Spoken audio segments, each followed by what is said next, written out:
उनको लेकर हाईकोर्ट का जजमेंट आया है कि अब वो 2025 तक गाना नहीं गा सकते हैं किसी भी अन्य कंपनी को के लिए ग्लोबल को छोड़कर। आप पहले भी उनके अधिवक्ता रह चुके हैं और अभी भी वर्तमान में आप उनके अधिवक्ता हैं, तो क्या खेसारी लाल यादव गाना गा पाएंगे या फिर और सारी जो वीडियोस वगैरह जो लगातार उनकी हर महीने में हजारों की संख्या में रिलीज होती है, कर पाएंगे? देखिए, सबसे पहले तो आप समझिए कि ये जो ऑनरेबल दिल्ली हाई कोर्ट का जो जजमेंट आया है वो स्पेसिफिक परफॉर्मेंस के रिगार्डिंग था कि इसमें ब्रीच ऑफ कॉन्ट्रैक्ट का इनके ऊपर ये कहा गया कि उन्होंने जो एग्रीमेंट किया था उस एग्रीमेंट के मुताबिक इनको 2025 तक इनको ग्लोबल म्यूजिक के लिए लगभग 200 गाना गाना था और इसके एवज में ग्लोबल म्यूजिक को 5 करोड़ रुपया इनको पेमेंट करना था। तो ये जो एग्रीमेंट था इनका, उस एग्रीमेंट के मुताबिक यही था कि इनको गाना गाना था और इसके एवज में उनको पैसा देना था। अब सवाल इसमें यह है कि फिर सेक्शन 20 है इंडियन कॉन्ट्रैक्ट एक्ट का, उसके मुताबिक ये बातें कही गई कि यदि कोई व्यक्ति से कॉन्ट्रैक्ट धोखे में रखकर यदि कोई करार या एग्रीमेंट हो जाए तो वो शून्य होता है, उसका कोई महत्व नहीं होता है। इस केस में भी यही हुआ, हालांकि जजमेंट है, केवल वो ये बात है कि सिग्नेचर है, वो सारी चीज़ को एडमिट किया गया है, लेकिन जो मूल बातें इसमें है कि ये इसमें इनके चूँकि वो पढ़े लिखे कम हैं, वो आर्टिस्ट हैं, इंग्लिश उनको समझ में नहीं आई और अंग्रेजी में ही वो सारी चीज़ें एग्रीमेंट का टर्म एंड कंडीशन था और उसके बाद एक बार जो कन्वर्ट करके जो इनको बताया भी गया तो वो गुड फेथ में, वो सद्भावना पूर्वक कि इनके साथ जो चीज़ के लिए एग्रीमेंट की बातें नहीं थी वो भी उसमें कंडीशन, टर्म एंड कंडीशन लिखा गया था, जिस वजह से वो भ्रम की स्थिति में हो ये चले गए और वो 5 करोड़ में जो है सो वो अपना 200 गाने की बात इनसे कर ली कि हम आप ही को सेल करेंगे। तो मूल बात यही है, लेकिन फिर भी इनके समर्थक ये जानने के लिए इनके समर्थक ये जानने के लिए बहुत इच्छुक हैं कि क्या अब खेसारी लाल यादव का नया गाना, नया मूवी या स्टेज प्रोग्राम देखने को नहीं मिलेगा। तो ये सरासर भ्रम है, अफवाहें हैं। जजमेंट के 88 पैराग्राफ हम चाहेंगे कि आप लोग उसको दिखाइए।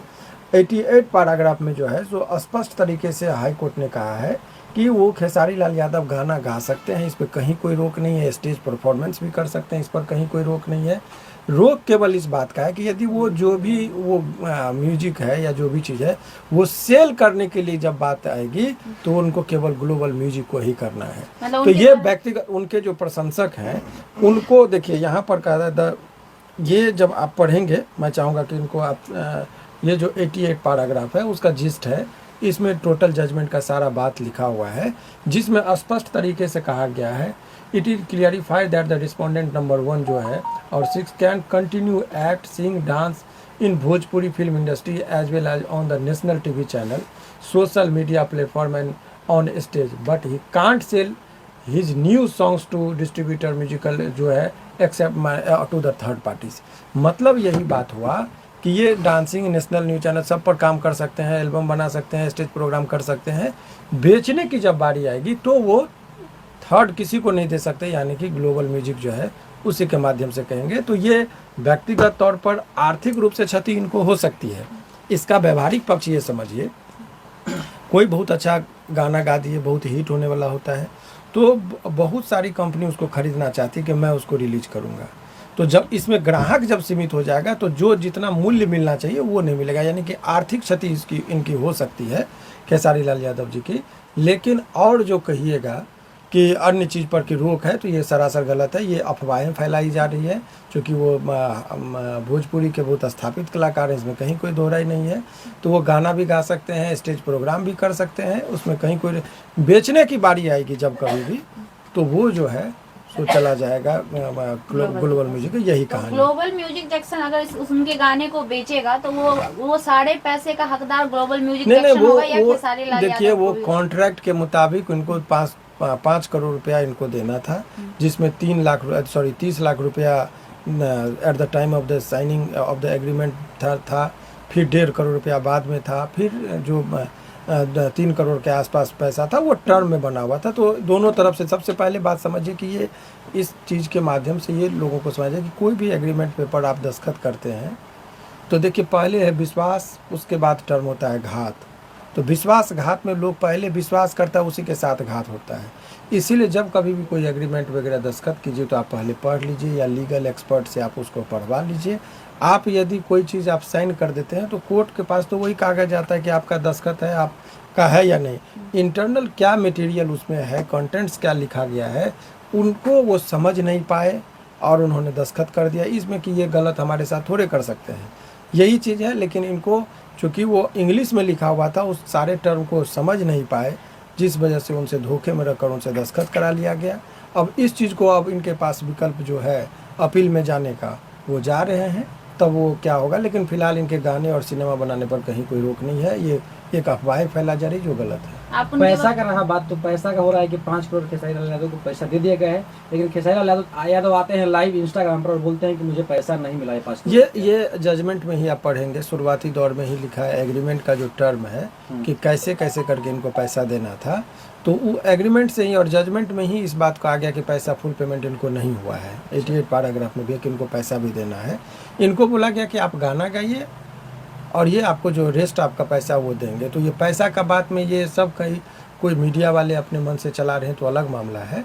पैसा बकाया है, इस बात का भी जिक्र है। चूँकि इनको जैसे ही पता चला कि मेरे साथ छल से ये इतना बड़ा एग्रीमेंट करा लिए हैं कि मैं अन्य लोगों के, इनको ये था एग्रीमेंट के समझने में कि मुझे गाना गाना है, इनको देना है, और यदि हमको लगेगा तो मैं किसी और के साथ भी इस दौरान गा सकता हूँ। 200 गाना का इनको लगा, तो बहुत सारी चीज़ों को जो है सो इनको समझ में नहीं यानी आई। कि धोखे से साइन हुआ। यस, इसमें कहीं कोई दो राय नहीं, एज पर जो इन्फॉर्मेशन जो उनके द्वारा है। इसको कैसे सुधार हो सकता है, ये धोखे से साइन हुआ है तो? नहीं, इसीलिए सेक्शन 20 कहता है कि यदि मान लीजिए एक उदाहरण समझिए कि किसी व्यक्ति को पटना में ज़मीन है, अब बेचने जा रहा है तो वो समझ रहा है कि हम गांव का ज़मीन बेच रहे हैं, लेकिन धोखे से खाता खेसरा नंबर पटना या जो प्राइम लोकेशन है गांधी मैदान का, वो ज़मीन का जिक्र हो जाए और आदमी को जब बाद में पता, और साइन भी कर देंगे रजिस्ट्रार की, ज़मीन रजिस्ट्रार के ही पूछता कि आप ज़मीन बेच रहे हैं, हाँ कितना में बेच रहे हैं, ये लोकेशन नहीं पूछा, आदमी साइन कर दिया। बाद में पता चला मैं बेच रहा था गाँव की ज़मीन, ये पटना की ज़मीन बिक गई, तो वो कैंसिल होता है कि नहीं। वही बात है कि यहाँ जो भी बातें हुई है वो भरमबस ऐसी चीज़ें हो गई है जो टर्म एंड कंडीशन को नहीं समझ सके। इससे यही सीख मिलती है कि जब कभी भी कोई पेपर वगैरह दस्तखत कराइए तो नहीं समझ में आए तो आप अपने लीगल एडवाइजर से दिखा के तब दस्तखत कीजिए तो ज़्यादा बेहतर क्या है। उसका कोई समाधान है कि समाधान बहुत है। यदि मिस्टेक ऑफ फैक्ट को यदि एस्टेब्लिश कर देंगे तो ये जितना इनको लॉस होगा वो भी भरपाई आपको ग्लोबल म्यूजिक को ही करना पड़ेगा। शुरुआती दौर में जो है सो खेसारी जी जीते थे तो अपील में, दिल्ली हाई कोर्ट में अपील में आ गया ग्लोबल, तो आज वहाँ उनको थोड़ा रिलीफ मिला है। क्या पता इस जजमेंट को भी सुप्रीम कोर्ट क्वेश कर दे या एलपीए में डबल बेंच में जाए तो ये कर दे, तो बहुत सारी ऑप्शन इसमें बची हुई है। इसीलिए अभी तत्काल इनको आर्थिक क्षति है और कोई चीज़ नहीं है, और आर्थिक क्षति भी हो जाने पर लोग थोड़ा सा ये होता है। तो ये कह देना कि खेसारी लाल जी पर जो बहुत टिक्का टिप्पणी हो रही है कि इन्होंने पैसा ले लिया, ये सब सारी बातें गलत है। वो जजमेंट में ही इस चीज़ का जिक्र है। खेसारी लाल के जितने फैंस हैं उनके गाने वीडियो सुन सकते हैं। एक पर एक मूवी भी आएगा उनका, वो रुकने वाले नहीं हैं। और पैसा का देखिए, ज़्यादा के नहीं लालच थोड़े में गुजारा होता है। जो ज़मीन से जुड़ा हुआ कलाकार है वो बहुत, इससे उनके जो लिविंग स्टाइल रहे हैं वो खेत में भी काम किए हुए हैं, तो आदमी को उनको पैसे से बहुत ज़्यादा फ़र्क नहीं पड़ता है। उनके प्रशंसक है, उनके जो अभी वो लाइव आकर जो लोगों से अपील कर रहे थे कि लोगों ने उनको बनाया, ऐसा उन्होंने कहा, तो उस सबसे बहुत ज़्यादा फ़र्क उनको नहीं पाया। पैसा को वो भरपाई कर लेंगे, लेकिन गाने वगैरह पर रोक नहीं है, वो एक्टिंग भी करेंगे। सो ये इसलिए भी बहुत ज़्यादा चीज़ें इधर उधर की बातें कराई जाती है कि हर जगह कंपटीटर होता है। तो स्टेज प्रोग्राम जैसे लोग होता है, लोगों को दिमाग में ये चला जाएगा बात कि ये स्टेज प्रोग्राम ही नहीं कर सकते हैं, तो कोई बुक कराने नहीं उनके पास जाएंगे। किसी को पता चल जाएगा कि ये गाना नहीं गा सकते हैं तो उनके पास लोग नहीं जाएंगे, तो उनका मार्केट टूट जाए किसी तरीके से। इस सब वजह से भी इस चीज़ों को बेवजह और जानबूझ के प्रचारित किया जा रहा है कि इन पर रोक है, जबकि जजमेंट का वो चीज़ कहता है कि कोई रोक नहीं है, गाना गा सकते हैं। सर, पहले भी आप खेसारी लाल यादव को कई सारा केस देख चुके हैं, इस केस को लेकर जो कुछ विशेष बातचीत हुआ आपका? नहीं, इस केस को दिल्ली की टीम थी, दिल्ली हाई कोर्ट में नहीं जाता हूँ, तो वहाँ की टीम देख रही थी इनके जो है। ये तो इनका जो भी बिहार का था केस वगैरह वो मैं देखता हूँ। जैसे अभी जो उनके बच्ची को लेकर विवादित गाना गा दिए थे, उस सब सारे चीज़ को बिहार के संदर्भ में जो भी चीज़ था मैं देख रहा हूँ। ये केस वहाँ दिल्ली में की जो टीम थी वो देख रही थी। और यह केस अगर आपको मिलता है देखने के लिए तो क्या देखकर किस तरह के? नहीं, वो मैं देखूँ, ये अगर इसमें बहुत जजमेंट का जो चैलेंज किया जाता है, इसमें मैंने कहा ना कि मिस्टेक ऑफ फैक्ट को जो है सो वाइड है, तो जब एग्रीमेंट ही वाइड है तो फिर उसमें जो है सो एंट्री ऑर्डर का कोई खास महत्व नहीं होता है। तो सब चीज़ों पर फिर स्पेसिफिक परफॉर्मेंस की बातें कही गई है, तो वो सब चीज़ों को आप लॉ पॉइंट पर डिस्कस अभी कर देना उचित नहीं होगा।